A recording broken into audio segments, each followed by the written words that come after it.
Hello, everybody, and welcome to another episode of the Sunday Show. My name is Tracy. I hope everybody had a great day. Before we start getting bills paid, we know how this show starts. There are exactly 60 days until the NFL season starts. The 2026 NFL regular season kicks off actually on a Wednesday, so that would make it 59 days because the Niners played the Rams in Australia on the 9th. So it's actually 59 days until the season starts, 60 for the Thursday game. Anyway, um,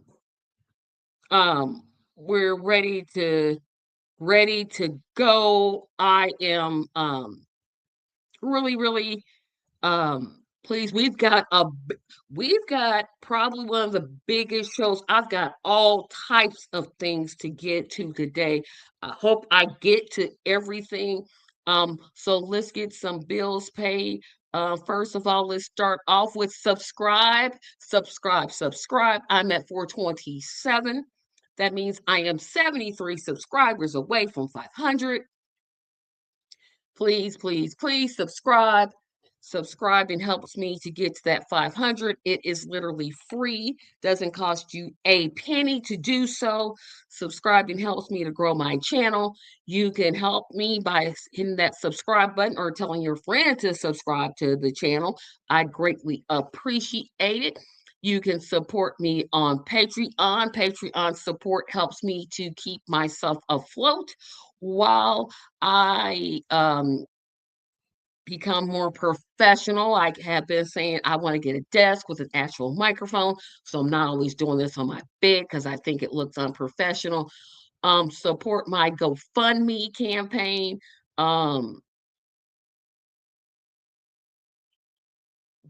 That is a personal campaign. I'm trying to raise $2,500 for myself because I've had some expenses come up that I cannot take care of. So any contribution you can make takes care of that. Please, if you are so inclined, contribute to the First Baptist Church North Drama Academy. That is a program that I've started through my church that lets us empower inner city youth through dramatic expression. We are trying to raise $10,000 because we thought we were going to do summer, but now we're just making this a year-round program. So we need a little bit more. So your gift of 5, 10, 15, 20, 25, or even $10,000 would help us greatly. Let's see who has checked in. We've got Kalia. Hello, Kalia. How are you? She says, hi there. We got this in the house, moment of silence for the departed and done. Um, we've got a lot to talk about. Lindsey Graham passed unexpectedly. Mitch McConnell is apparently not dead. Um, I got Scott coming here in a second. So, hello, Scott. I was just telling everybody what we've got on the corner. We've got a lot on the docket. I'll start from the top. Lindsey Graham passing. Mitch McConnell apparently is not dead. We've got Micah Bickwith is at it again. He just won't shut up. That's a little bit later. I want to talk about his name keeps slipping my mind. The young man that just recently was found in Horn Island. I know his name. I admit to not paying enough Oh attention to my this. Nolan Wells is the Nolan Wells. sorry. Thank you. Yeah. I'm like, wait a minute. I know his name. It's right there. So we're going to talk about Nolan Wells. We're going to talk about Graham Plantier dropping out of the race. It's a lot of fishy stuff going on, and I'm just going to be conspiracy theory tonight. I'm telling everybody so y'all know. I brought in Scott because I had planned on talking about do I do DSA an apology? I will do that, but it's not going to be as in depth as I wanted because we got all this other stuff that we got to get to. Oh my gosh, Scott, how are you doing? Doing fine, Tracy. Happy to be here. Happy to take a sip out of the fire hose with you. Gosh, I did like one thing another. So we're going to start off with Lindsey Graham. So if you've been living under a rock, Lindsey Graham was 71 years old. He passed this morning, and it's an apparent heart attack, I believe. It was unexpected. He was in the Ukraine, actually had returned to the United States. The GOP describes it as a brief illness. Why don't they just say heart attack? I don't know. Um, I will tell you what I won't do, and this may disappoint some of my fans. I'm not going to sit here and say I'm glad he's dead. I will not do it. I won't. Was Lindsey Graham problematic? Absolutely, positively, yes. That's He an was a understatement. fascist. He was a Nazi. He was homophobic. He was all the phobias Lindsey Graham was. But I will not take pleasure in the death of anybody. And I know that kind of makes the left mad, but you know what? I got a higher calling, and that's what I'm gonna walk in. I wouldn't do it to Donald Trump. I wouldn't do it to Mitch. I wouldn't do it to anybody because I would want people not to be sitting here and say, "I'm glad she's dead." No, I'm not going to do it. Now, I'm not telling Scott how he can feel. I understand why people feel the way that Lindsey Graham, how he treated his voters and his constituents and all that. I get it, but I'm just not going to be like, yeah, good riddance. No, no, I'm not doing it. So I would say it's a spectrum, right, Tracy? First of all, live your life in such a way that people don't celebrate when you die, and then you don't have to worry about this problem, right? But then also, I guess uh, we can not celebrate Lindsey Graham's death, still call him the terrible person that he was, without Yeah. he was such a statesman, or he was a good friend. Like, no, he was terrible. You don't have to celebrate, but you have to call it down the middle. And the man's life was he his politics were terrible across the board. He stood for everything that we stand against.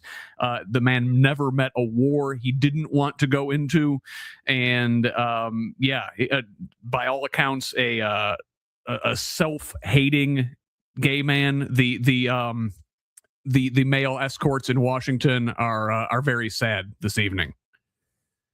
Allegedly. Allegedly. What's he gonna do? Sue me? You know what? But my faith doesn't allow me to. I'm just. I can't go there. But what I can say, Lindsey Graham changed. Let's talk about that change because the first time Trump ran, he was like he's a xenophobe. He doesn't have any business being president. And as soon as Trump got elected, I mean, he just flipped. He just went. I'm like, that was fast. This guy was a friend of John McCain, if I'm not wrong about it. Trump insulted John McCain. I'm like, you okay with you're okay with him insulting your friend who you call John McCain your brother. That's what you said. Trump Lindsey Graham insulted. was a barnacle. He always had to attach himself to a stronger kind of alpha male, right? It was McCain in his earlier days, and he was McCain's sidekick, his little buddy, and in after McCain passed, after Trump came to power, and he called it right in 2016, right? He said He was that Donald absolutely Trump right. is a xenophobic, race baiting bigot, and if Republicans nominate him, we will lose, and we deserve to. And he was right, and he has the spine of a jellyfish, and didn't stand by his words, and became Trump's biggest toady over the last 10 years. I still say that what's McCall is worse, but that the guy from Louisiana, he, mm, I still say that John Kennedy. That's his name. Old foghorn leghorn. You know he does not talk like that. Y'all do know he does not talk like that, right? Everybody knows he does not talk like that. But I say, boy. Yeah, now I didn't say boy, but you're black, but it wasn't me. That's just what people say. If you want crime off the streets, if you don't want crime off the streets, elect a crackhead. I'll never forget that. But anyway, I think, like I said, there's a lot of suspicious things going on. And with South Carolina's election, there has, from my understanding, a fill-in, because they have two things to do, right? They have to fill Lindsey Graham's seat. They also have to get a candidate because Lindsey Graham had just won his primary because his seat is up this year. Do you think it could be Nancy Mace? Oh my God, she's terrible. Listen, she finished like last in the Republican primary for governor there. I don't think she is the strongest candidate for them in the general election. Listen, frankly, I hope they do nominate her, but she committed the worst sin a Republican can commit, and she crossed Donald Trump on something. And in her case, it was on the Epstein files. So I don't think, that's right. She won't get the nomination. I do not think that they will nominate her because of that. They're going to pick some generic white dude inevitably. I'm not really familiar with South Carolina politics, what's going on there. So I assume that they've got some sort of next in line that they imagine will be the next best person up, and they will appoint that person to fill Graham's seat until January, and I would assume that person will also probably be their candidate going into November. It would make sense, but sometimes parties do things that don't make sense. In the next example, because I'm trying to get to these, because here's where I'm going to spend a lot of time in. Mitch McConnell. Yeah. Mitch McConnell was last seen in the early part of June, like the 4th or 5th, somewhere around there. He hadn't been seen and nobody heard from him. He just released press releases. And there had been reports that Mitch McConnell was brain dead. And his wife, in the meantime, had traveled overseas to China, hadn't came back. That's very weird. Because if this is my husband, I'm not traveling overseas. If my husband's in the hospital, I'm turning right back around and I'm coming home. That's, again, just me. This one, there's some people to me that are guilty of elder abuse. If this man is now they're saying he's in a rehabilitation facility. We don't know the name of the rehabilitation center. We don't know. They say he has pneumonia. He was admitted to a rehabilitation center for pneumonia, and they're calling that mild pneumonia. I'm calling BS on that because usually, if you have mild pneumonia, the place that you want to go is a hospital, not a rehabilitation center. So, I'm not a doctor, and I'm only playing one on this podcast. But usually, if you have pneumonia, a rehabilitation center is not where you're at. You're at a hospital. Theoretically, from a medical standpoint, and I am not a medical professional in any way. I have spent entirely too much time in hospitals in my day, though. But let's say that McConnell was hospitalized with pneumonia, and he had to have been intubated for the last several weeks. Let's take their word for it. And now he's out. You know, being in a hospital bed for a long time takes a toll on a person, and it makes you weak, and you need time to recover from that. And a rehabilitation center is a reasonable place for a person to go in that situation. But to your point, Tracy, this whole thing just seems fishy all around it. Now, the brain dead rumors, Listen, I think that came from originally Laura Loomer, not exactly the most honest broker in the world. But still, I think there were credible reports that McConnell did suffer cardiac arrest and needed CPR.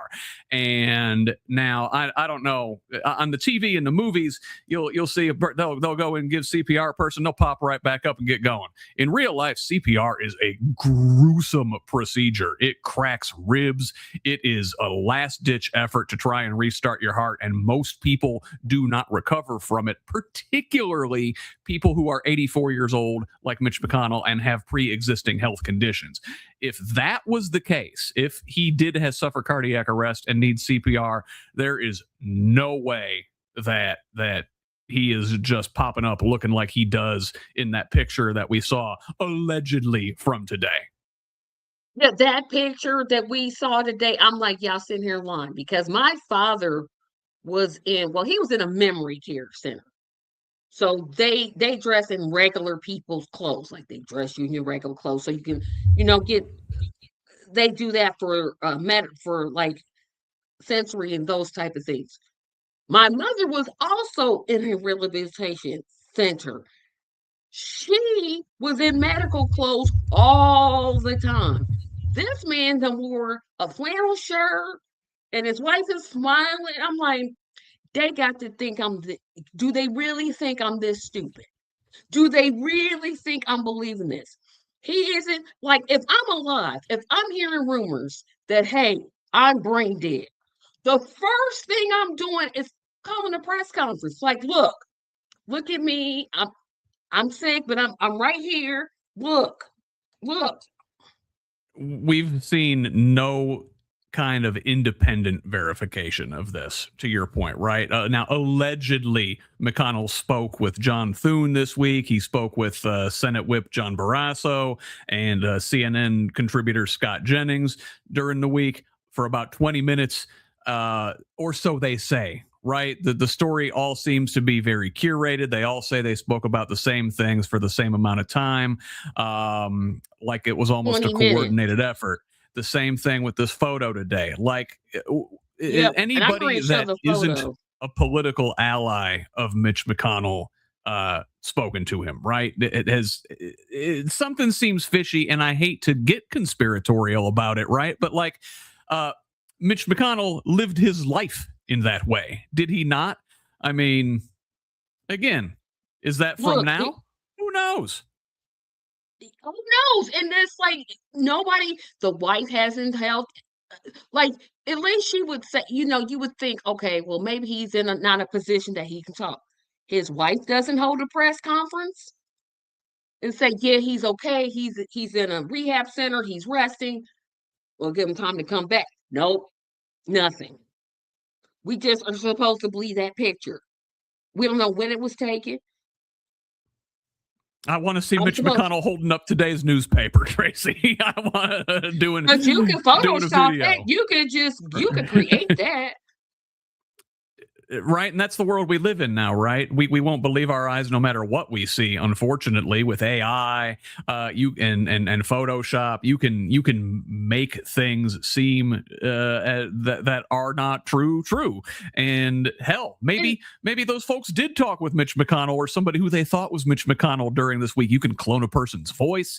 You can do all sorts of things. Who knows? Who knows? It is madness, the world we live in. And I think this is something, and I didn't think about it because you all know McConnell is the senator from the United States of America, duh. But he's from the state of Kentucky, and he's retiring this year, so he won't be coming back. So there's a Senate race going on between one of the few Democrats I actually like, Charles Booker. Yeah, I know. As a Democrat, I like Charles Booker too. Yeah. And that Republican guy, whatever his name is. But there has been some rumblings that if McConnell was unable to serve, they're keeping him going to prevent a replacement of the seat. Because if the seat is replaced, the Democratic governor of Kentucky can do it. So, because Mitch McConnell has not been healthy the last couple of years, the Republicans in the state legislature down there have changed the rules for appointing a replacement a couple times Oh yeah, that's over the right. last Thank several you. years. Yep. And apparently it used to be that the governor could name a replacement. Now he would have to call a special election. But Yes, apparently, if the seat becomes vacant after August 3rd, then there he wouldn't can. be a special election. It would just be vacant. So, the conspiracy is that they're keeping McConnell's body warm until after that deadline passes, which would be the most Mitch McConnell thing in the world. The man has circumvented and used every trick in the book during his time alive in the Senate. That would be very apropos. But on that sense that he can't replace, because I just assume, well, oh, he can replace him. But thank you for the correction. But if the seat stays vacant, where am I getting to? Where's the point I'm trying to get to? And how can I say this? I want to get this question straight in my head, because if um there are some people floating the idea that Thomas Massey, who I'm gonna tell y'all now, I'm not a fan of Thomas Massey at all. I'm not libertarian. Anytime you utter out, I agree with Trump 90% of the time, I've already thought, I'm like, okay, that no, bye, I can't with you. But they're floating this idea that if for some reason that McConnell is unable to uh, get back to his seat, Mm-hmm. well, let me backtrack. So leaving the seat blank or leaving it unoccupied after August 3rd, that's going to leave Trump in a procurement, right? Because he's trying to pass the SAVE Act and he's trying to get more money for the Iran Ukraine wars and to get more money to Israel. So would that put a thumb in that, or am I just reading too much into this? Well, there's a lot. There's a lot there. I guess it depends on who you put in. Now, say that Bashir calls a special election and that Massey were somehow elected. That would only be until January. I mean, the election for November is set between Charles Booker and then the Republican that race is Andy Barr, and that's the race for November. They've had their primaries. That's set. So even if there were to be a special election and Massey were to enter and Massey were to win, it wouldn't like he would even be up for re-election. He would only be there for a couple months. So maybe that could throw a monkey wrench in things in terms of the uh, war funding, right? I know Massey was very much against the war and against further aid to Israel. One of the a couple of the few areas where he broke with Trump, but the SAVE Act, he might be down for that. But even if he were, I think McConnell was on board with that. That's not like that doesn't change the math in that situation. Right. And I was trying to get a sense of that because what had confused me, because I know in Indiana, the governor replaces the senator. Pretty much they say this is the person that's going to get it. And I just assumed it was the same. But yeah, you're right. They do protect that seat. But this is such elder abuse. And I don't know why his wife is standing by and doing nothing. Nothing. She's letting her husband be used like this. And say what you want about Mitch McConnell, the man, because he's still in the land of the living. So I can say this and not feel bad, like I felt bad about Lindsay saying what I said. The man has said some crass, racist, homophobic, xenophobic, idiotic, moronic, we don't need reparations because we got a black president kind of stuff. He stood in the way, he purposely stood in the way of Judge Garland being appointed Supreme. He's done a lot of things. Saying all of that for the Republicans to use this and say, no, we're going to just keep him. Obviously, he's not coming back before August the 3rd. If he's truly alive, which I'm going to say this, I know y'all don't scream at me. I want him to be alive for two reasons. One, because that's just who I am by nature. I don't wish death on anybody. But I want him to see Trump go down because I think this year is going to be pivotal for the Republicans to go down, and I'm here for it. I'm here for it. You know, uh, I wish Lindsey Graham would be there to see the Republicans go down as well, right? But you know, Mitch McConnell is probably, to your point, his career is over. I don't think he's ever going to come back to the Senate, whether he's alive and well right now or not. But he is probably one of the most consequential people of the last 50 years. He wielded his power in the Senate very effectively. He knew every trick in the book. He used every trick in the book. They essentially stole 2 Supreme Court seats under his watch. And he is very much responsible for the Citizens United era. And we could when McConnell finally does cast off his mortal shell, then we will have a full reckoning of all of the terrible things he has done over the course of his career. Like I said, I get people, I understand where people are at, but I'm like, it's just not in my nature. But here's the other thing I didn't think of. McConnell, he's a father. Have you heard anything from his children?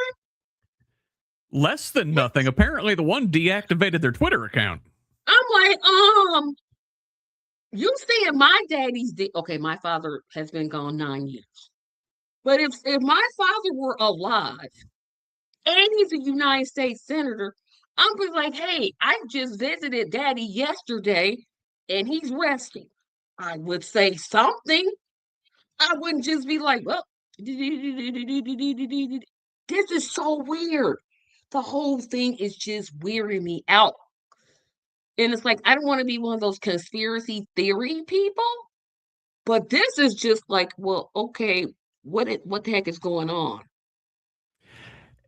That's the world we're living in now, right? There's just so much the way the Trump era has sort of merged politics and entertainment and conspiracy and everything else, leaves us to the point where I think we often don't believe anything that we see. And that's something we're really going to have to fix going forward. And I don't know how we're going to get to that. It's going to take a long time to repair trust in government, if there was ever any in the first place, right? Yeah, and I wish he would be honest and say, he said, I'm going to return soon. Soon, bruh, the year's halfway over. Congress is, the Senate is always on vacation. When is this return taking place? Yeah, I don't see it, and we still just really want to I don't know where I was going with that, Tracy. But it's like I said, I don't like conspiracy theories because they're just theories. But the way they're handling this, I'm like, if the man is alive, why doesn't he hold a press conference? Why doesn't he handwrite something and say, okay, I'm alive, I'm doing well? Nobody, his it wife doesn't even hasn't need to said be all anything. that, right? Like he doesn't need to be holding a press conference. That's a lot. I mean, but Yeah. going in front of cameras, going in front of the press is a lot for a regular healthy person. It's got to be stressful. The doctors probably don't recommend that, but you'd like to see something a little more tangible than anything we've seen so far. It is fishy, and it stinks that it's fishy and that we can't believe anything. Yeah, and it's like, well, wait a minute, wait a minute. Here's the next thing that makes me, of course, ask some questions. And I didn't even put this on my calendar to talk about, but I'm going to talk about it anyway.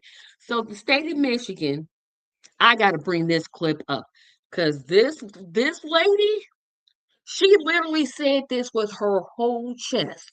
And I'm like, girl, if you don't sit your trifling behind down somewhere, um, let me make sure I get the clip up. So I'm talking about in case you guys don't know, the Michigan Senate race, where there's and I'm not gonna get his name right, and I know it is right there on the tip of my tongue. Um, Are you speaking of Abdul Al Sayed, the candidate yes, there? Okay. yes, yes, and he's running. You know, there's APAC candidates, and then there's this lady. This lady who's running against him, her name is This something is something. Haley Stevens is the Yeah, I know. I'm establishment like, I don't APAC even want to supported say her candidate in this name. race. I Yeah. really don't want to because some of these people, I'm like, do I gotta say their name? I knew her name, and I'm like, I don't really want to say. Guys, I gotta play this clip. It's 30 seconds. YouTube is going. She literally said this with her whole chest. This is what let me say it before I play it. This is what makes me mad about establishment Democrats. This is why I left the party. This is why I won't vote for them. This is why I'm like, you know what? Miss me, because I can't with you. So let me just bring this up and play it. Because I'm like, lady, you gotta be joking.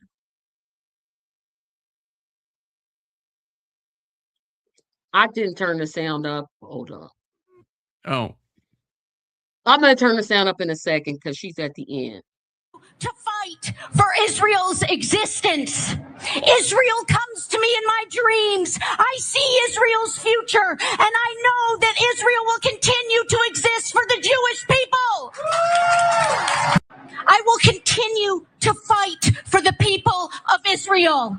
I will continue to fight for Israel's existence.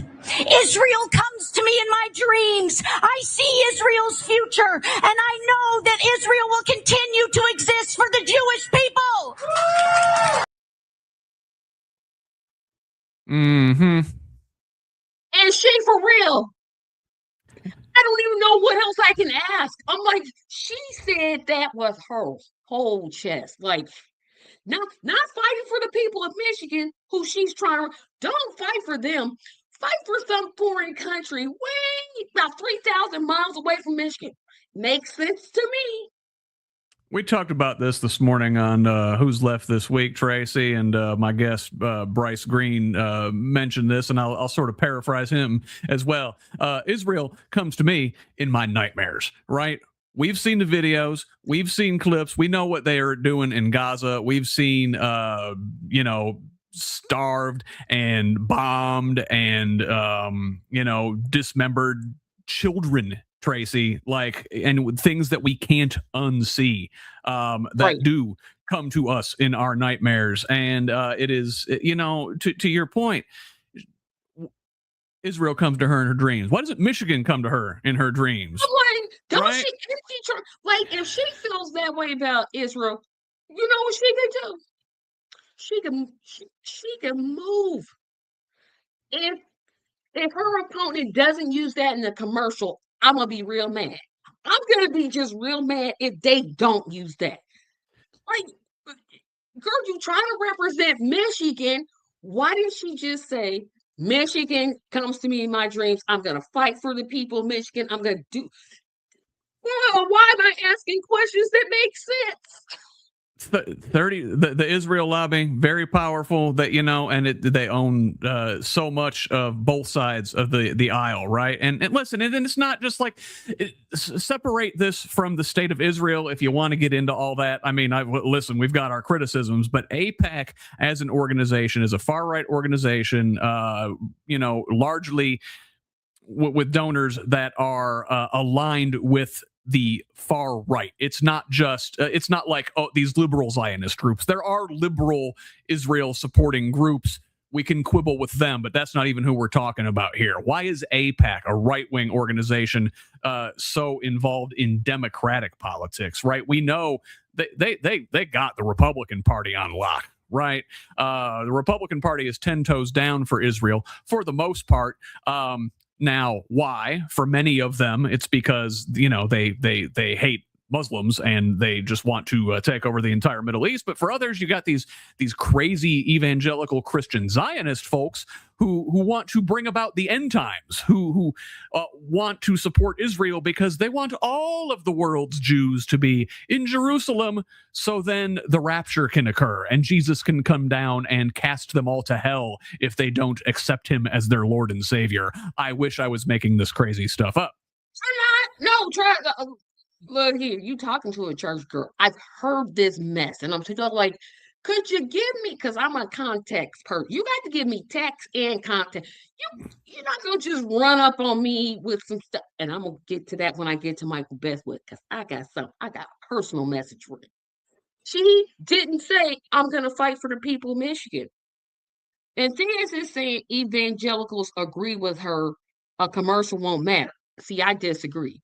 Because it's like, because all you gotta do is ask, but she won't fight for you? Question mark. But here's the thing, Tracy. In a general election, is the Republican going to hit her on that? I don't know. No. Maybe some outside groups will, but the Republican's going to be lockstep with her on that. Mike Rogers, no relation, by the way, is their nominee in that race there. You know, he's 10 toes down with Israel and AIPAC as well. Both sides of the aisle are bought and sold by the Israel lobby, and it is disgusting, and you hate to see it. And, you know, why does this one state have special rules where their donors and the folks working for them don't have to register as foreign agents? Any other country does, right? That's how they got Eric Adams for working with Turkey. That's how they got Bob Menendez for working with Egypt. There were foreign donors funneling money and trips and gifts and bribes to these folks. If Israel does it, that's just a Tuesday. I'm gonna agree with you. Is lock that lady in a room. Don't never let her come. Like, and she said, and they just clapped. I'm like, are you kidding me? Oh gosh. But, and it goes all the way to the top. Chuck Schumer, the man who is supposed to be the leader of Democrats in the Senate. Earlier this year, he was like, hold on, let me do my Schumer. He was like, it is my number one job as Senate leader to make sure Israel has everything they need to defend themselves. Like, no, Chuck, your job is to, number one, stand up to Trump as the Democratic leader in the Senate. And number two, when you take back power, is to do everything you can to make sure the American people have everything they need to thrive. you just got to my next subject, because I'm not so certain the Democrats want to win the Senate. I know they're going to win the House. They would have to be completely stupid. They would just have to just walk on stupid not to win the House. They would just have to be asleep at the wheel. They would just have to be like, okay. And I'll tell you why. So the state of Maine, I'm telling you, I'm about to spit out some conspiracy theories. Just get your comments ready, because I'm going for them. This whole thing is smelling. So I'm going to say, wait a minute. I'm going to get to these comments first. The reason older Jewish people complain about claims of dual loyalty is because for them, it's true. That's true. But I want to get to this Graham. I can never pronounce his last name right, so I'm just going to call him Graham. That's his first name. That's what I'm going to call him by. I think it's Plantier. It's Plattner, not to be confused with Planter, the peanut guys. Right. Yeah, that's what I'm doing. Okay, so Graham Plattner won the Democratic nomination for United States Senator of the state of Maine. Surprising, Maine has Black people.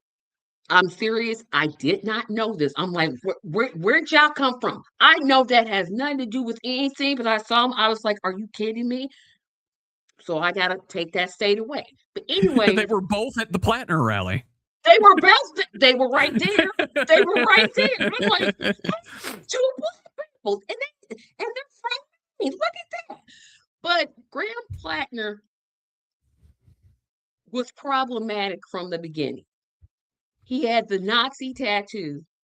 He claimed he didn't know that it was a Nazi symbol. He got it covered up. And then allegations of SA began coming out against him. And keep in mind this, two things can be true at the same time. It can be true that he absolutely did everything he's accused of, and it's a setup. But I'm going to go for the third one. My gut is telling me this guy was a troll from the very beginning. And the reason I'm saying that is he rose so fast. Nobody thought to vet him. Nobody thought, the people that vet him, they say they knew about all these allegations, but they chose to ignore them. Like, you're serious with this? If they knew about these allegations and went forward with this campaign, none of them should work in politics ever again, ever. I don't know if they knew about these allegations. So I got a lot to say about Plattner, Tracy, but I think it all. Because I'm just like, this guy to me is just something. This story is not over yet. He was an effective communicator and had a very good message. And I think with any politician, you have to separate the message from the messenger. And Right. you know, I think what folks, they're just so hungry for some sort of progressive change in this country, somebody who will come on and take on the elites and the establishment in both parties, that they'll overlook a lot. Like, no, listen, I was never 10 toes down for this guy or any guy, because I'm not in a cult. You have to take all these people with a grain of salt, and know when they ask for your votes that there could be a skeleton in the closet. But you know, I overlooked the tattoo. I'm like, oh, okay, well, listen, I could believe his story. He was in the Army or the Marine. I forget which service he was in. He might have been in the Marines, but he was with his buddies on shore leave in Croatia, and they went and they got drunk and they got tattoos. Hey, listen, it's a cool skull and crossbones. I didn't know what it was. Whatever. Listen, I know a lot of people that have been in the service, and none of them leave the service without having a questionable tattoo, a divorce, and a Dodge Charger. Okay, like, but the Reddit comments, they were problematic. Okay, we can chalk them up to the people say things on the internet that they don't mean, they're full of bluster, right? The PTSD stuff, we can the redemption arc with that. Like, here's somebody who's had troubles, went in the Army, saw things, overcame those. Great. But these latest allegations, they're credible. It's documented that the victim told other people at the time, before this man had any kind of political career. So it is rightful that he is done. Like, Yep, and I I think it's crazy that there were people still defending him to this day, to the middle of this week. Oh, it's some kind of conspiracy. Listen, just admit you were that desperate for somebody to say the things you wanted to hear, that you'd have gone for anybody.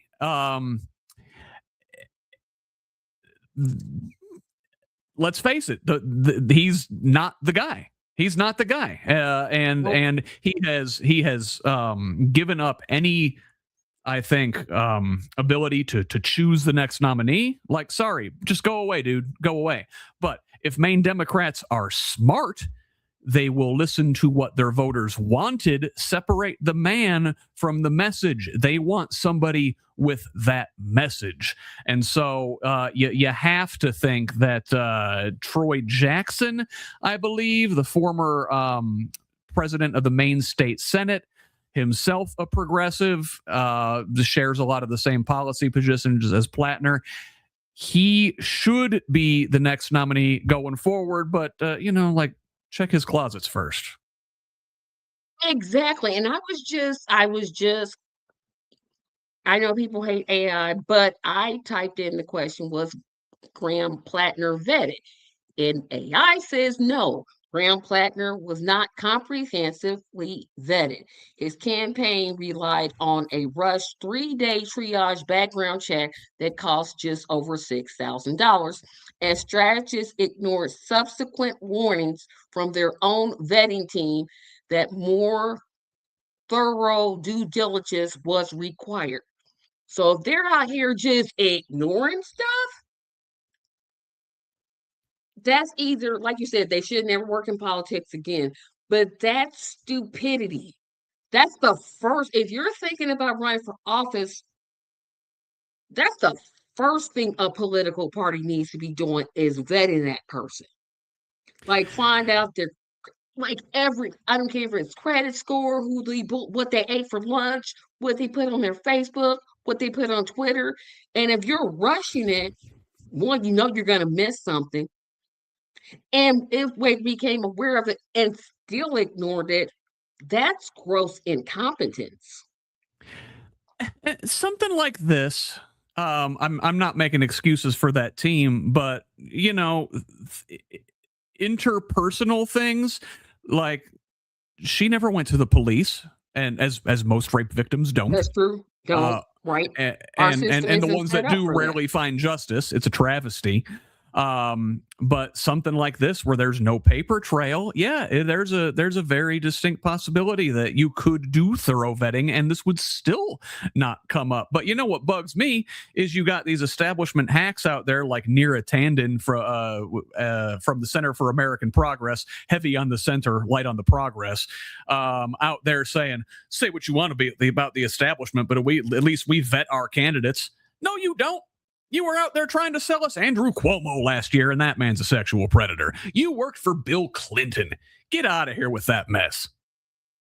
Yeah, it's so like I said, there's a whole lot that's fishy about this. It just seems like he was so convenient, like how he rose so fast. No one takes the time to say, he might have some things in his background. The tattoo, and PSTD, certainly not his fault. Like most people in the military, he experienced a traumatic event. But if you're not doing, I don't want to say this is so Susan Collins can win, because goodness gracious, I don't live in the state of Maine. But if Maine, if you listen, don't y'all vote that woman in. Stop voting for her. She is the scummiest of scumbags. She is the worst of the worst. She is And, she. and to tie it to McConnell, Tracy, have you seen her lately? She don't look good either. She could pull a Lindsey Graham tomorrow. I mean, she does this fake. I don't know if she's got like a muscle issue with her mouth, and I'm not. Lord knows I'm not trying to make fun of any physical thing, but her mouth moves when she's not talking. I'm like, ooh, that don't look good to me. That does not look good. When your mouth is moving, but you're not talking, I'm like, I'm not a and doctor and her, I don't want to speculate, but there's something very yeah, Parkinson's-y going on, it's just so weird. And I'm like, and her husband is scummy. He works for a PAC that works for her campaign. I'm like, she's just scummy. So, Maine, if y'all listening, get this woman out of office. We got a couple more years before our senators come up. So, I mean, we're going to need all the help we can get to get Jim Banks and Todd Young out. Oh my gosh. But them two put together ain't nearly as bad as she is. Oh my goodness. Todd Young and Susan Collins are actually very similar. They're always very concerned. They'll say that they have problems with things that Trump does, or Yeah. they'll And then say come that back and the then vote for extremists the in their bill. party are a bridge too far. But when the rubber meets the road, they always vote in lockstep with their party. They do. I was concerned when the allegations. Who was that he was doing an interview with? It was the senator from Arizona. Oh, The one the that's Trump. The astronaut. Mark Kelly, yes. Yes, Mark Kelly. He did an interview with Mark Kelly. I called him. No, he said I text him. He didn't call him. Don't sit down. Because Trump said, he shouldn't be in the Senate, or he did something to him. I forget what it was. But he still isn't as bad as she is. She's the worst. Is she is Mitch McConnell, not light, but she's right up there in that Chuck Mitch McConnell in Schumer, a Mitch pantsuit. McConnell. Yes, she's female Mitch McConnell. That's exactly what she is. She is female. So, Maine, I'm gonna say it again. If y'all listening to me, please, please, for all sanity, first of all, Maine should let the voters decide who replace. Because it's been rumors that they're going to put in the establishment Democrat who Plattner beat. They put up that person. They're literally just saying, "Yep, that's what we want, Collins. That's what we want." They're going to have some sort of impromptu nominating convention. I don't know how the rules of it are going to work, but anything you got to turn over on this timeline, who are the delegates to this convention going to be? Who picks them? Are the Democratic voters in the state going to have any say in this? If they're smart, they will pick Troy Jackson. If they're not smart, they're not going to pick Janet Mills. The writing's on the wall for her. She's the current governor there. She was the person that Plattner defeated in that primary. I have not heard her name as the potential nominee in this situation at all. Is I've she heard that Jackson. terrible? I've heard no. She's just old. We don't need like two How old is grandmas she? going. She is 78 years old. Not old. That's too old to be a She's rookie in older. the Senate.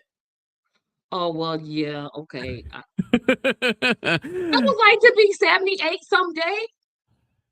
Well, listen, I hope to be 78 someday too, and I hope to be in a rocking chair on my porch and not working when I'm 78. But the folks I've heard as other potential candidates in that race are Nirav Shah. He was the director of the main state like CDC there during COVID. He's a well-regarded doctor, more of an establishment type, probably not the kind of person we want. There's this guy Dan Kleben, who is the founder of the Maine Brewing Company, I believe, also a Democratic donor there. He was a big Mills supporter during that primary, so probably also not the person we want to see. It really seems like this Troy Jackson fellow, who has announced that he is exploring a candidacy for this race, it should be the nominee going forward. Again, vet this man, please. Check all his closets. Run that thorough background check. Talk to anybody who he's ever come in contact with. Yeah, his wife, his daughter, his dog sitter, his pet. I don't care who it is. You have to. It's like they didn't think. They just said, "Okay, he's the one. Let's go." It's like when you run for office. If you don't know, people are going to attack you on stupid things. Don't prove them right. Don't do things that was going to prove them right. Tracy, there's a reason I do this and I don't run for office. Like, I don't need people digging into everybody I've ever known. I've done some dumb things in my day. I don't want to talk about that anymore. If I was going to run for office, I was just talking about this with my sister. I would just tell everything. I would hold a press conference. I'm like, I did this, I did this, I did this, I did this, I got that, I got this, I got this, I got this. I would tell everything that I could remember. Everything, because you're not gonna trip me up, because that's where they get you. And it's a fine too, right? Because we want real people who understand real people's problems, right? I think we need more messy people, not Graham Plattner messy, but we need more people who have had debt and understand what that's like for regular Americans. We need more people who have gone through a bankruptcy. We need people who have worked regular jobs. Wait a minute, time out. We have a president that's been like 12 years old, Right. But we technically have had a president that's gone through bankruptcy 6 times. Oh, not that guy. Not that the guy. I mean, technically, I'm like, well, technically. But no, Tracy, you have a point. That's why I think a lot of regular Americans resonated with him because Right. well, no, he speaks to their anger. He speaks to the elites with their thumbs on the scales, even though he is one, right? But he is an effective communicator and talks about that. He's like, you know, I'm not perfect. I've done messy things, right? Like just Oh, like no, you, I'm one of you. You know, yeah, but he'll never ever say he's not perfect. That's the thing about Trump. He will never say he did anything wrong. Everything happens to him is because of somebody else. But the one thing that he does well is he knows what makes people angry. He's like they're working against you. That if if third parties, because that's who I interview, I don't interview two-party candidates, could learn that, it'd be a whole lot easier. Um, I gotta have this comment up here. So all the DSAs like Bernie Sanders, AOC, Jayapal, and it took me a while to pronounce her name right. Jayapal and Rokana are all very good. Democrat implants are using Graham Plattner to make light of what real socialized democracy candidates are. Uh, Listen, I see where you're I'm not. going, Nelson, but I'm like, I'm not down with the tankies. Like as much as some people want me to be, it's crazy. Like I'm pretty far out there on the left, I think, Tracy. But there's always somebody to my left where I'm like, damn, man, that's too far. You know, but we have the system we have. And until we can change it, you have to run within it. And a lot of these, you know, DSAs that choose to run within, you know, the Democratic primaries and stuff, they're using the mechanisms that exist. but yeah, but what's his name? Charles Harrison said that if they are using Democratic resources and they shouldn't run as Democrats. That's what him and James Carville said. Oh, well, listen, it's called democracy, and that's how these things Oh work. no, I'm Listen, being a smart aleck. I'm like, oh no. Oh, I know. But these same Carville has people, these Jamie Harrisons and these James Carville and stuff and Jamie stuff, Harrison. I said they James. don't want to see Democratic socialists come into the party and win primaries, right? But they'll gladly invite former Republicans into the party and say, "Come on down," not just here, welcome to the big tent. Would you like to be ushered to the center ring of the big tent? Would you like to be our candidate now? You know, the parties in a two-party system, which is terrible, and I think we all universally hate it. Democrats, Republicans, Independents alike. Nobody actually likes the two-party system except for the apparatchiks that maintain the two-party system. The parties switch sides. There are multiple different constituencies and blocks, and they slowly shift over time from one party to the other. That's how we get from 1860, where the radical Republicans were the abolitionists and the Democrats were the Confederacy and the pro-slavery party, to now, where they've completely flipped sides. It is a very long process, and Right. and that's how these things work. So, you know, if you don't want Democratic Socialists in your Democratic Party, beat us in the primary. Sorry. Exactly. But you know, Israel comes to me in my dreams. I just want everybody to know this. Israel comes to me in my dreams. Now, sure, the dreams are scary and full of genocide and savage and starvation, and but like Haley Stevens, she literally said that with her whole chest. I gotta talk about Micah Beckwith. Mm. Everybody knows. Well, I bring Scott when I specifically want to talk about something that's going on with Indiana. I don't know who's worse, our Governor Mike Braun or our Lieutenant Governor Micah Beckwith. It's like they're running for first place in the idiot elected official contest, and I want to declare a tie. So, if you guys aren't aware, our lieutenant governor says that he basically doesn't want mosque anywhere in the state of Indiana and that they have no right to worship. Micah, no, I'm gonna let you talk about it first because I got a caveat deviation I want to take from that statement that he made. Oh, and then he came back and he doubled down on it. He was like, "Yeah, here's the public comment, and yeah, I said it, and that's what I meant." He does this. This is the second time within a few weeks where he's done something like this, where he has insulted the world's 2 billion Muslims. So yeah, here his newest quotes, and apparently this is from an interview that took place a couple weeks ago on June 26th on Blaze Media. That's Glenn Beck's network. So you're getting the good stuff here, and it had largely gone unnoticed because nobody listens to their stuff.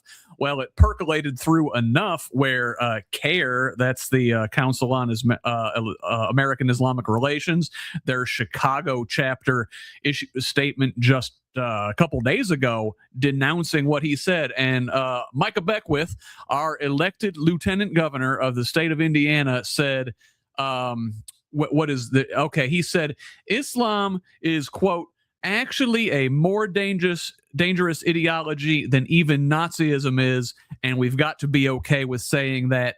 And again, it's not to say that you hate the Muslims. No, you have to love the Muslims. You call them to truth, you call them to light, but you hate the ideology that is so destructive, so dangerous, and is a clear and present threat to Indiana and all other 50 states. He also went on to say that Islam is not a religion, but a military and political ideology. And I would say that Micah Beckwith is a clear and present danger to Indiana. So Micah Beckwith claims to be a Christian, and I got a couple questions from one real Christian to oppose whatever brand of Christianity he is in. Micah, you mean to tell me that the Jesus that you say you worship is so pathetic and so powerless? I mean, let's keep in mind, you and I both believe that he beat hell, death, and the grave. That's what you say. You believe, that's what I say I believe. But somehow you want to, I don't know, make people worship this. And it doesn't work like that. So when he was saying go make disciples, he was saying carry my message. He wasn't saying ban religions. He gave us this thing called free will where we could make our own choices. So, Micah, what you're actually doing is you're making Jesus less powerful than what he actually is. But you say you're a Christian. And I say, bruh, you not. Because no Christian would say that. We would say, okay, they're not Christian. We'll take the gospel to them. They don't listen. We don't burn their houses or worship them. We don't say they're a militaristic religion, forgetting about the Crusades. Like, do we have to go back to the Crusades? Do we have to go back to so-called? It was a two-way street, and who started it, right? Yeah. Do we have to go back to supposed Christians, supposed only Africans? Do we want to go back then, Micah? You who said that the Three-Fifths Compromise led to the abolishment of slavery. Boy, bye. I don't like to be like that familiar, but just bye. Go away.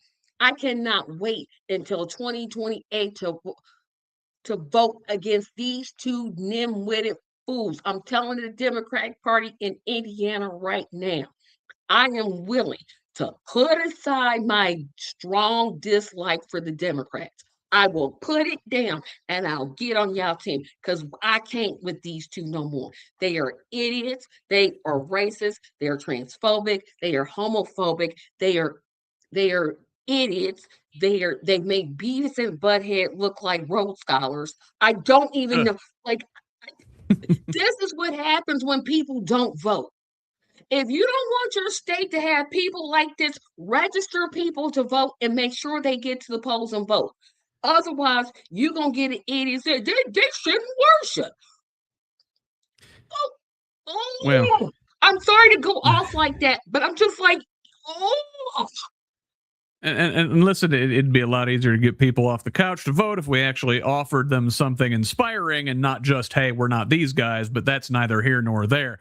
But to your point, Tracy, you know, listen, I am not a religious man at all in any way. But I understand enough to know that what Micah Beckwith is out there spouting is not Christianity, right? They use the cross like a brand logo. You know, they're not actually speaking the words of Jesus. They are white supremacists who put white supremacy in a can and put a Jesus label on the outside. Exactly, and that's what makes me so mad. He gets to label himself that, and nobody's calling him on it. And I'm like, you're you're saying the opposite of what you're trying to say. If you think, Micah, that he's all powerful, he doesn't need the government's help. If you defeat it, death, hell, and the grave, what you need the government's help for? For what? You control the government. What? I don't know what he's talking. I don't know what type of faith he has, because that blows my mind that there are people, these nationalists, because I refuse to call them Christian. Because if they were Christians, they wouldn't say the idiotic things that they're saying. They would like literally pick up a Bible, like, oh, well, this is what Jesus said. Oh, well, let me do this instead of hating people, killing people, murdering people, taking away SNAP, restricting Medicaid. They would do the opposite of what they're doing. So I refuse to call them Christian. I won't.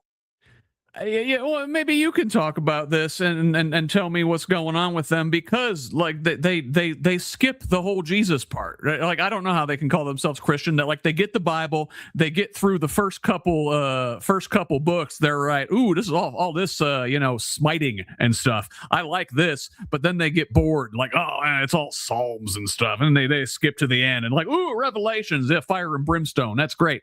And they skip over the whole love your neighbor part. They skip over the whole take care of the least of these part. They skip over the part where a rich man can't has a harder time getting into heaven than a camel passing through the eye of the needle. They missed all of that Jesus stuff, and they only got the smite and the damnation. And they see, I didn't want to go here, but I'm gonna just go here. They missed the whole point of Calvary. They missed it. Because if Micah Beckwith were Christian, he would understand what what Jesus actually came to do. He came as a substitute. Yeah, I didn't mean to go preaching, but oh well, I'm here now. He came as a substitute for sin. Not not just that, but to show us how to live, how to love, how to serve. He didn't come so you can sit here and tell the Muslims they are a militaristic religion. You dipstick. Ever heard of the Crusades? Ever heard of the Mormon missionaries that went into South America? I mean, if we're gonna talk about it, we're gonna talk about it.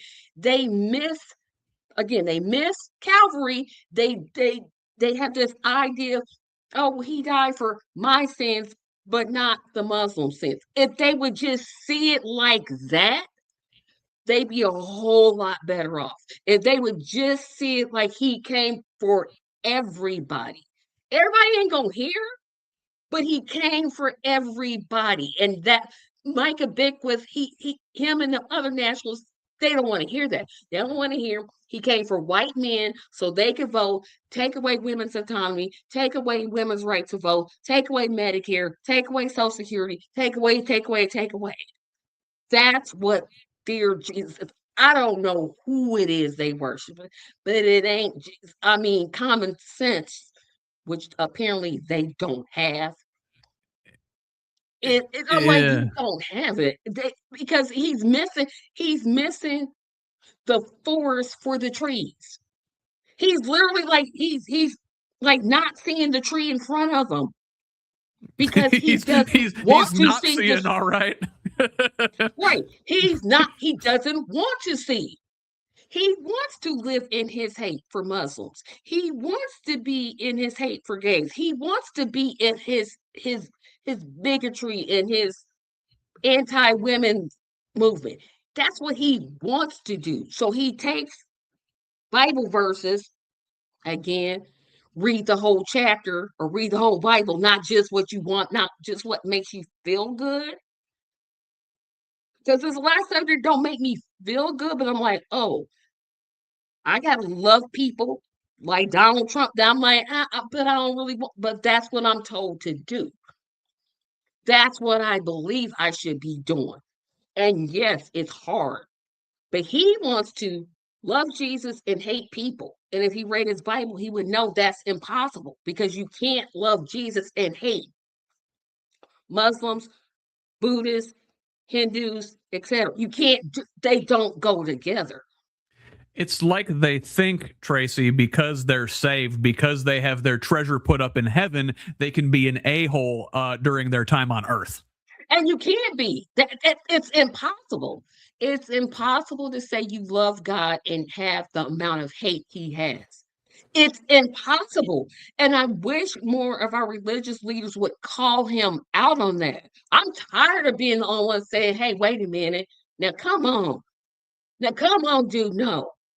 We need somebody with some more, some more Bible education because, I have some, but I don't got as much as I should. But I'm like, dude, you ain't it. He does not represent, his views do not represent those of real Christianity. I'm confident in saying that, but he doesn't get called out. Nobody's calling him out. I mean, I'm not going to say nobody's calling him out, but They're people that few and people far listen to, between. that's the problem. And I don't know, Tracy, and I don't know if I'm getting ahead of you here, but like that's not even Micah Beckwith's only thing this week. Did you see the rally he's going to be giving a statement Yeah. to in Fishers on August 1st? I think it's describe it because I thought I heard about it, but So in there's a group called Save Heritage Indiana, and let's be clear, what they are is a white supremacist group. They wouldn't call themselves that, but that's what they are.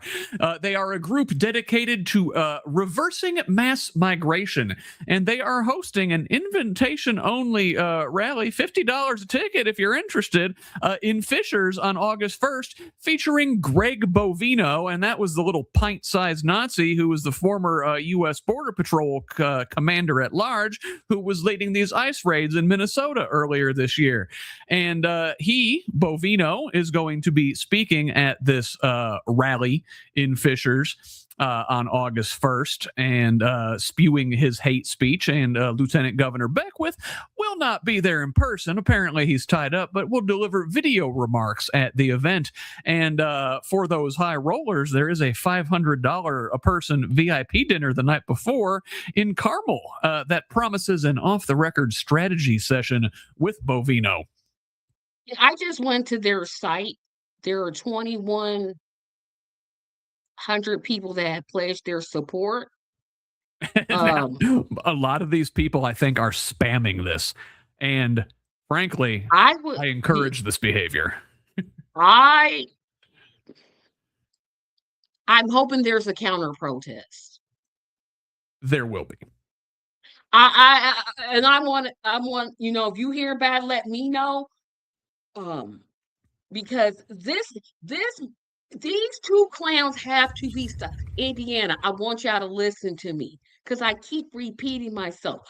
I am willing to vote, just close my eyes and just go because I can't with these, especially Beckwith. I think Beckwith, Brom is keeping his mouth shut, kind of, a little bit, but Beckwith is just the most hateful.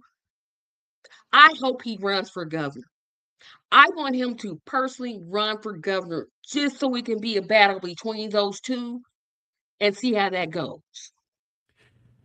So, but by all accounts, the rumor mill it says that Beckwith does intend to run for governor in 2028. Mike Braun is no spring chicken. I think he's a one-term guy. He is probably done after this single term. But I think Todd Rokita is also itching to run for governor as well. So you have a couple of white nationalists who call themselves Christians from different flavors of the spectrum.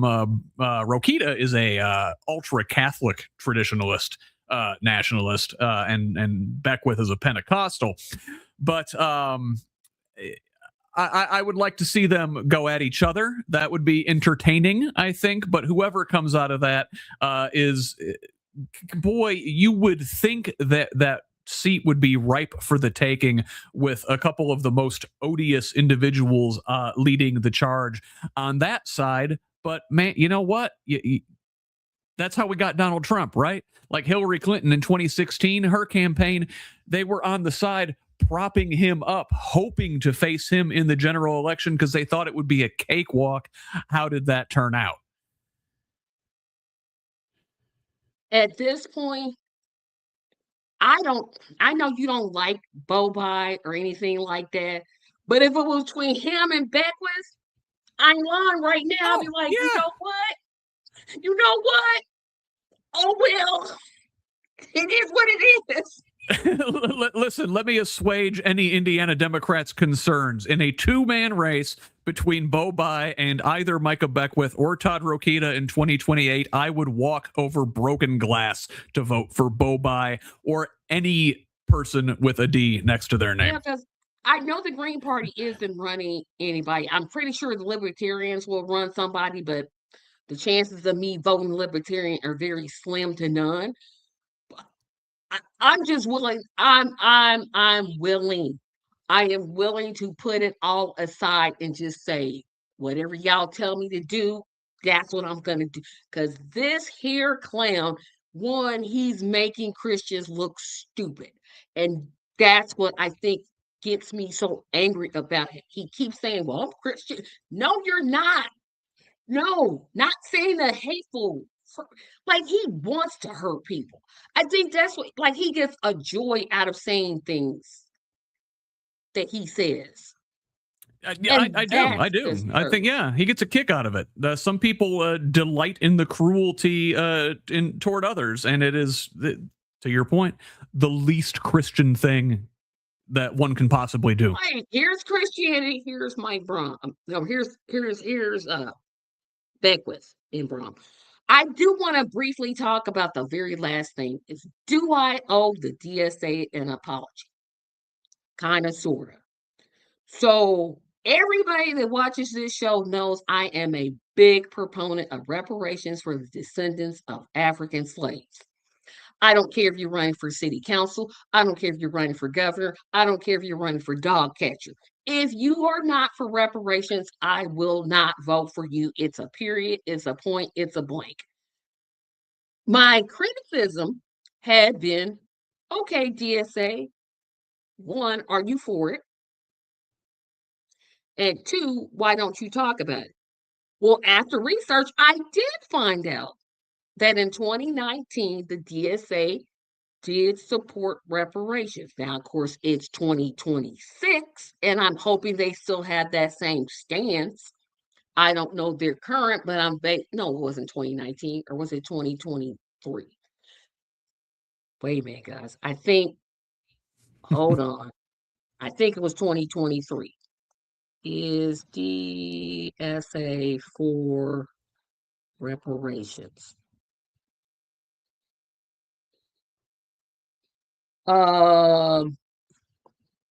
Nope, they did. So they passed a resolution at their 2017 National Convention. And I said, well, y'all, it's 2026. And as a person that, reparations is as important to me as Medicare for all, getting money out of politics, no more war. It's right up there. Matter of fact, it's probably my number 2 issue, right behind Medicare for all. probably is one of the easier things to do. So I had a whole Substack prepared. I was gonna go off, like saying, you know what, don't vote for DSA if they can't come out for reparations. Well, they aren't any different than the Democratic Party is. My question to you, as somebody that supports DSA candidates, is with that line of thinking, knowing that this is a pivotal issue for myself and many Black Americans. One, is DSA actually for reparations? Two, if they are, they real silent about it. And three, well, those are basically the two. Are they for it? And like, if they are, why don't they say anything about it?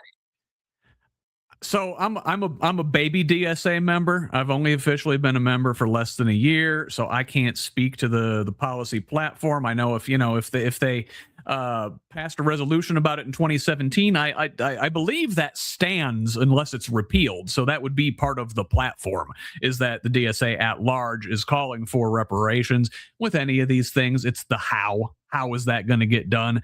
And for any of these candidates, right? You have to separate, whether it's the Republican Party, Democratic Party, or the Democratic Socialists of America. You always have to separate the individual from the organization. What does each particular candidate stand for? What do they advocate? Reparations is one of those things. Not a lot of folks talk about it at all. And I think a lot of folks on the left talk about it, and they talk about, I guess, larger economic forces than reparations specifically. And I think it's one of those, kind of electability things. Unfortunately, I hammer the Democrats on, focusing on electability and not, on what they actually stand for 10 toes down all the time. But I think it's one of those things like, oh man, if we start talking about reparations, are we going to lose the white people? Right. Yeah, but see, that's the thing though. If I'm assuming that DSA wants to have greater Black participation than what they have now, I'm just gonna assume. I'm just gonna guess.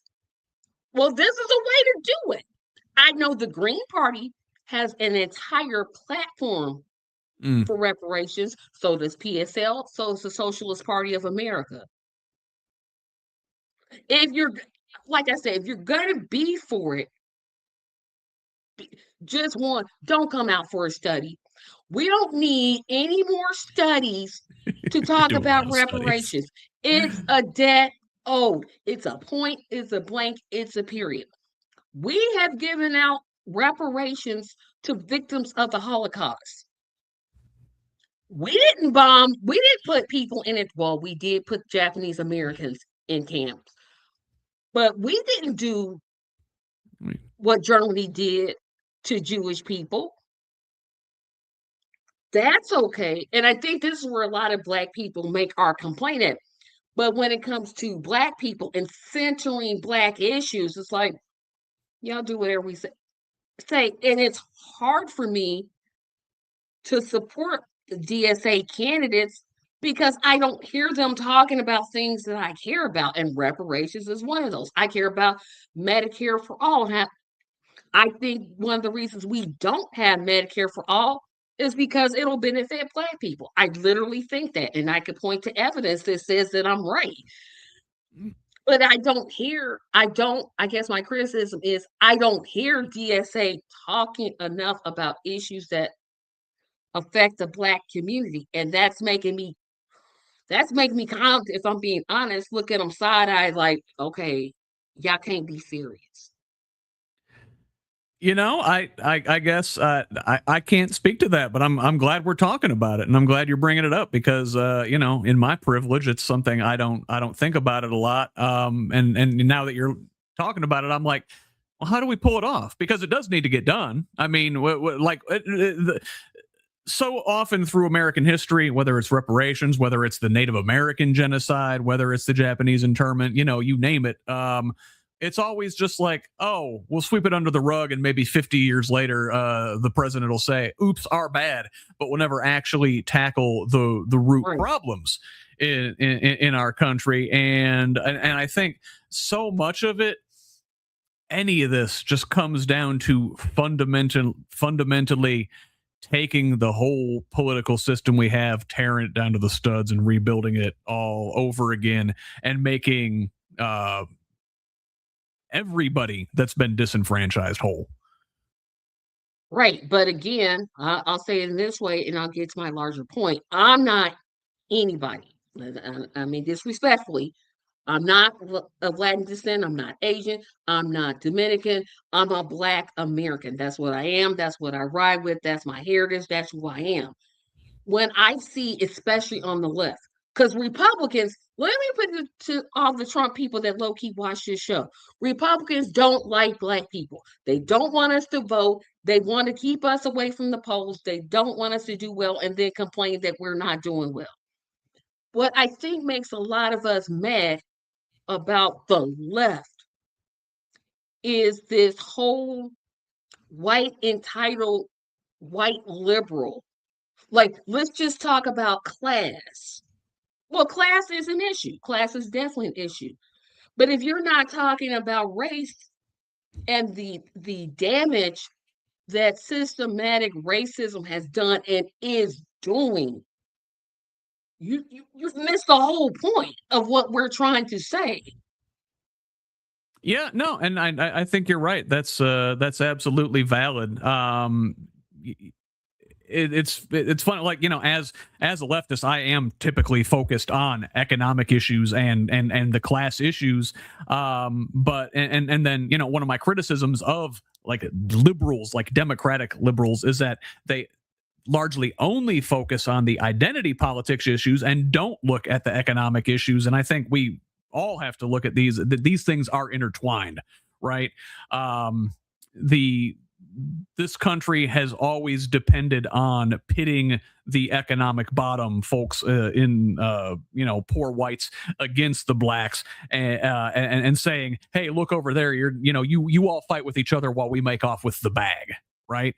Right. I can agree with that. But what I think, and I don't know whether it's an institute, it's, to be honest, it's probably why I left the Green Party, because I just felt like, okay, nobody's listening to what it is I'm saying. And I know I'm not the only Black person I know it. I know it. Because one, people tell me. And second, I think if there's an effort, and I can't believe I'm giving Democrats a suggestion, but I'm gonna just go ahead and do it. I'm here, I might as well. If I was giving DSA, because I'm not giving the Democratic Party any type of suggestion, I think a real effort needs to be made to have those hard conversations, because if you keep ignoring race, you're no better than the Democratic establishment. You're just no better than them. Because if you just keep ignoring it, keep kind of, oh, well, we can't talk about. No, we need to talk about it's race. like each group has their blind spots, right? And we need to be focusing on this thing holistically, for sure. I agree with you, Tracy. I believe that reparations are a thing that need to be done, and housing. Stop redlining, stop gerrymandering, stop. I mean, yes. All of those things, and it's like, well, we're just going to talk about the economy, and the economy. Trust me, that's a big issue for Black voters. We want to know how much money is coming in our pocket, but we know that the Black wealth gap is so wide, and there's no type of plan that I see that the DSA has to address that. If they're going to just go on economics and focus on that, well, okay. So talk about how you're going to shrink the wealth gap. That's a way to do that. Reparations is a part of that. Making banks loan Black businesses starting out a certain amount of funds. But I don't hear it, so I'm like, okay, I would join, but no, I don't know if I should. Got to be at the table to have those conversations, right? Yeah, but I was at the table before, and I'm like, no, y'all not listening. And I think I've been at the table so much, and when I see I'm not listened to, I was like, you know what? I don't got time for this. You make very good points, Tracy. Yeah, 100%. And yeah, I agree with you. I am nobody, so I have no ability to forward like, these well, when you plans, go to but the I'd like to next see them. meeting, Yeah. when you go to your next meeting, because I don't know when you all meet, if they're not going to do it, which I would prefer that they make their stance more, at least talk about the economic wealth gap. If you could just talk about that, that's economics right there in your face. It's right there. That gap is so large. I think the average Black family is valued at like $37,000 as opposed to the white family that's worth like 180,000. That's a big gap. What would be the plan to do that? Because trust and believe, I don't think DSA Indiana wants me to show up at a meeting because I will seriously be like, "What's your problem? What is it?" So much of this is on a chapter by chapter basis too. Like like the Central Indiana DSA or Bloomington DSA. You know, we can't exactly push a national reparations package through. That would have to get kicked up to national. And again, so much of this is like Trustful, listening understand. and working groups and meetings, and it's very very democratic. It is there's a whole lot of working groups. DSA is very, very, very much like doing, but you make very good points. You make very good points. I think any new whatever we build after we come out of this current crisis has to involve taking care of and rectifying all the generational damage that has been done in this country, and the root of all that is wrong in this country is the theft of the land from the Native American population and the theft of labor from Black population. 100%. Absolutely, absolutely. And like I said, I would like, yeah, that's my suggestion slash criticism. It's like it's hard for me to give money to a Democrat. I haven't given to the Democratic Party, I say in like 6 years. It's been about 6 years that I'm like, nah, y'all not getting a dime of my money. There's some I want to support because there's a candidate, she's running for mayor in Indianapolis. I think y'all know who I'm talking about. So far, so good, but I'm like, okay, I want to see how far you gonna go. And I know reparate, you're saying, well, that's just Indianapolis. But that wealth gap is still, that's still, I'm like, okay, I want to see how, And I want to there have been see. cities that, to smack down my own point, there have been cities that have done thing about this. I know Evanston, Illinois, for Oh, one yep, example, did they sure something. did. And but I also believe the Trump administration has come down this term and hit them for it and sued them for it and tried to reverse everything. So that's what can we get through this system? We have to revamp the entire system to fix any of these Yep. things. And we also need a general strike. But a general strike is a whole nother discussion. Guys, I did not mean to, every time I say stuff, oh, it's not going to be but an hour, it always ends up more because I always end up going off about things. Scott, you have a very important interview in like 2 days that's coming up, and I'm going to make sure I'm tuned into it. Could you talk about that, please? Yeah. So, and this, there may be changes to it. The former mayor has had some extra hoops thrown down in front of him that he's got to jump through. So, but as far as I know, we are still on for Tuesday night. I am speaking with former Republican mayor of Indianapolis, Greg Ballard. He's running for Secretary of State this year as an independent, actually as the headliner for the new Lincoln Party, something they're calling it. We'll see. Listen, I do not expect to come out of this interview with some sort of ringing endorsement for a guy who was a Republican until a couple weeks ago, basically, right? But with the Secretary of State's race in particular, listen, I'm a Democrat. I am not thrilled with my party's nominee.